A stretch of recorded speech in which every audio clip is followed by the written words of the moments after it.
আমার নাম মনির আর এর নাম হচ্ছে সুমিক। তুমি আমাকে ভালোবাসে কিনা জানি না, আমি সুমিক ভালোবাসি, কিন্তু এই কথা কোনোদিন আমি তাকে কইতে পারবো না। কিরে তুই এত রাতে এখানে কেন? তোর এই চিঠিটা দিতে আসছি।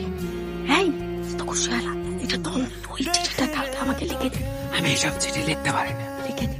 সারা জীবন শুনছি হাতের লেখা ভালো হইলে পুরস্কার পাওয়া যায়। আমারও হাতের লেখা ভালো। পুরস্কার হিসেবে পাইলাম সুমির নিজের হাতের লেখা চিঠি, যা আমার হুব হুব করে লেখা দেওয়া লাগবে সুমি। আর সুমি দিবি তার প্রিয় মানুষে। আমি সুমিক ভালোবাসলেও ও বাসে অন্য কাউ। কিরে এত সুন্দর সাজিয়া গুজিয়া বৃষ্টির ভেতরে কই যেতেছ? তোরে দিয়া যে ওদিনকে চিঠি লিখে নিলাম না, আজকে এই পোলার সাথে দেখা করতে যাইতেছি। ও চল তুই আবার গাড়িতে উঠে দিস। আমি কি উঠাই দেবো? তোর হাত পা আছে, তুই উঠে যা। তুই কি উঠাই দিবি মানে? আজ পর্যন্ত তোরে স্যার আমি কোন জায়গায় গেছি?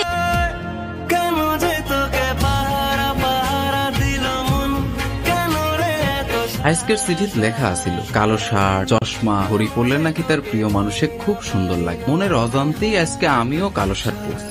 ঘড়ি, চোখে চশমা, কালো শার্ট, তো কখন এগুলো পরস না? ঘটনা কি? আমার কালো ঘড়ি, কালো চশমা, কালো শার্ট আগেই ছিল। আগে ইচ্ছা নেই পরিনি, আজকে ইচ্ছা হয়েছে পড়তে। কোনো সমস্যা? সমস্যা নাই, সুন্দর লাগতেছে তোকে।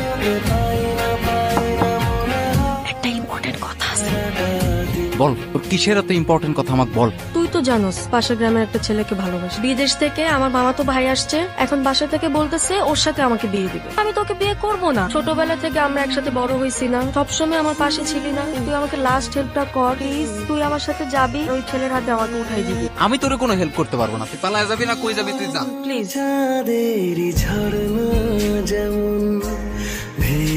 কই ওই ছেলেকে ফোন দে। কোন ছেলে? কোন ছেলে মানে? তুই যার সাথে পালায় যাবি, যাকে তুই বিয়ে করবি। কার সাথে পালাবো আমি? দেখ এখন ফাজলামি করার সময় না, কেউ দেখলে পরে সমস্যা হয়ে যাবে। কই ওই ছেলে কই? এই তুই তো একটা ভিতর ডিম। তুই যে আমাকে ভালোবাসিস জীবনে বলতে পারতি? কোনোদিনই বলতে পারতি না। ছোটবেলা থেকে আমি তোর সাথে বড় হয়েছি, আমি যদি তোরে না ভালোবাসি আমি কারে ভালোবাসবো? আমি তো তোরেই ভালোবাসি।